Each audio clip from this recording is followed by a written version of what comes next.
apa kabar? Baik.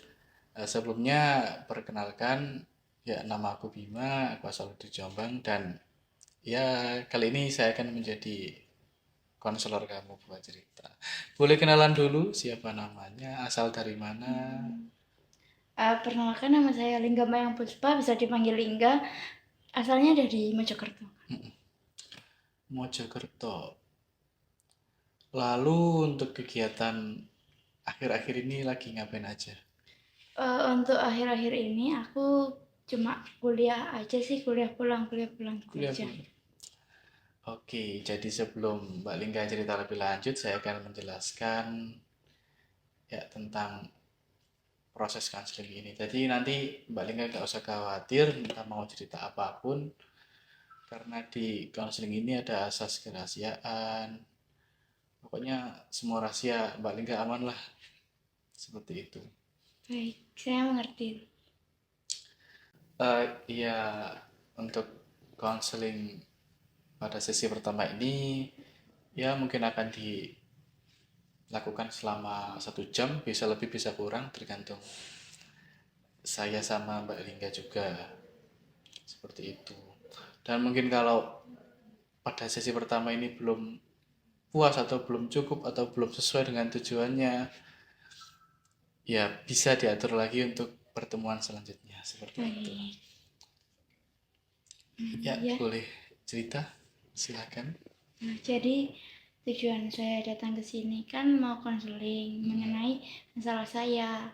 Saya itu besok itu mau mau presentasi. Nah, tapi saya itu tiap presentasi itu selalu kepikiran kalau presentasi saya itu pasti akan gagal. Jadi saya itu takut bawaannya kalau presentasi, makanya saya kesini buat konseling supaya saya bisa mengatasi ketakutan saya tadi. Selama konseling, apa yang Mbak Lingga pikirkan? Kok merasa gagal? Apakah selama presentasi ya? Iya, Selama presentasi itu saya nggak tahu, saya tuh kayak harus takut gagal gitu loh, kayak nggak tahu kenapa kalau gagal tuh rasanya kayak pasti kayak gak enak gitu buat di depan teman-teman juga, pasti takutnya nanti diketawain atau gimana gitu. untuk pembuatan materi presentasi, biasanya Mbak Lingga membutuhkan waktu berapa lama? Itu tergantung dari teman kelompok juga sih. Kalau temannya itu ngajaknya 1 minggu sebelumnya atau itu tergantung, tapi biasanya lebih sering ke H-2, H-3 gitu Tapi sih. apakah proses pengerjaan pengaruh kepada perasaan Mbak Lingga? Oh, apakah presentasiku gagal terhadap Eh, perasaan gagal itu?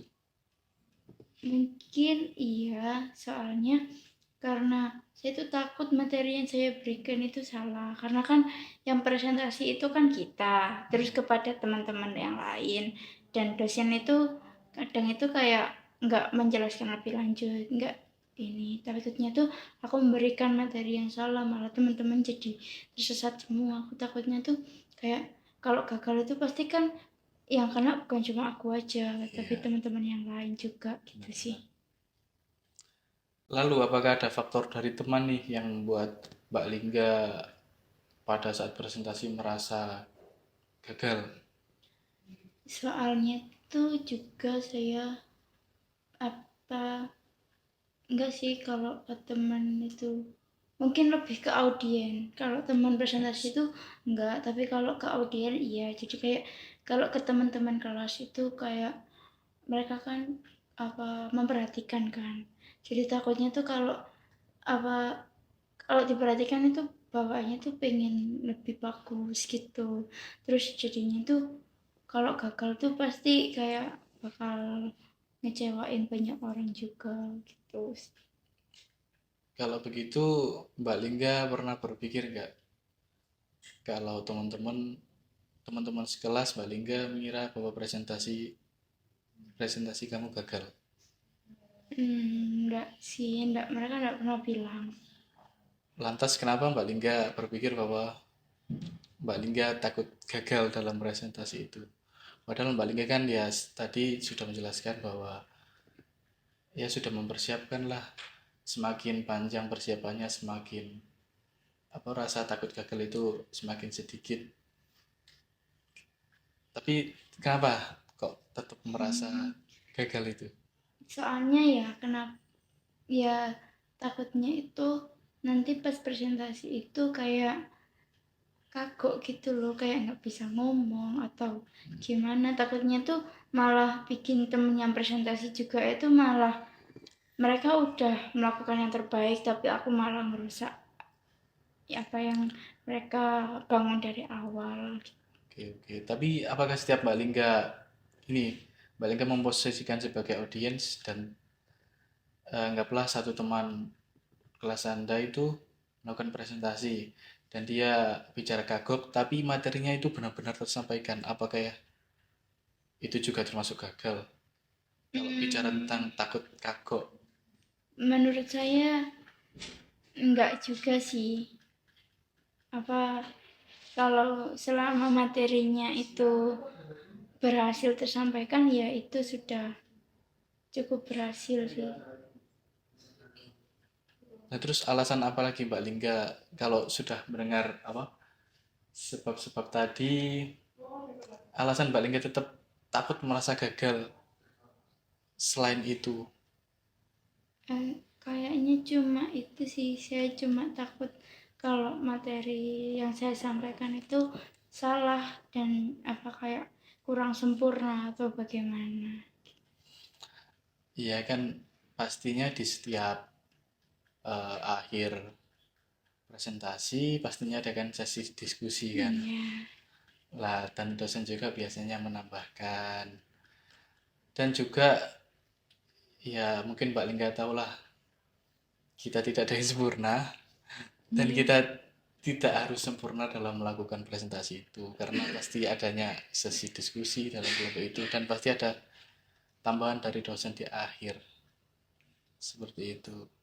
Oh, jadi ini seperti kayak kenapa kok saya pikir saya gagal gitu. Iya, Padahal menurut teman-teman lain itu enggak gitu. enggak, padahal enggak Iya, gagal ya. Dan mungkin teman-teman merasa, wah, biasanya.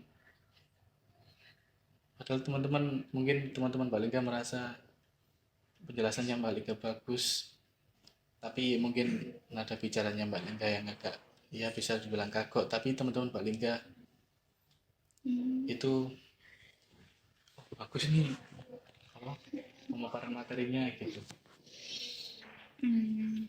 yes. Eh, saya rasa setelah saya mendengar tadi saya merasa saya cukup lumayan lega karena setelah saya bertanya ke Kak Bima ini tadi saya jadi ini bisa kayak berpikir kayak tiap saya berpikir saya mau gagal saya jadi bisa berpikir kenapa saya harus sempurna gitu padahal kan di dunia ini nggak ada yang sempurna gitu. Ya. Terima kasih, saya rasa saya sudah cukup merasa lega untuk hari ini. Baik, ya. Alhamdulillah kalau begitu.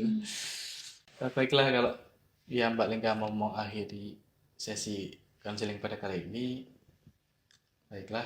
Tapi nanti kalau Mbak Lingga mungkin mau berkonsultasi lagi bisa apa langsung telepon saja atau chat untuk ya mengatur pertemuan selanjutnya gitu. Baik, kalau misal mungkin minggu depan saya akan menghubungi Kak Bima lagi untuk menindaklanjuti hari ini apakah besok saya itu sudah bisa mempraktekkan hal tersebut.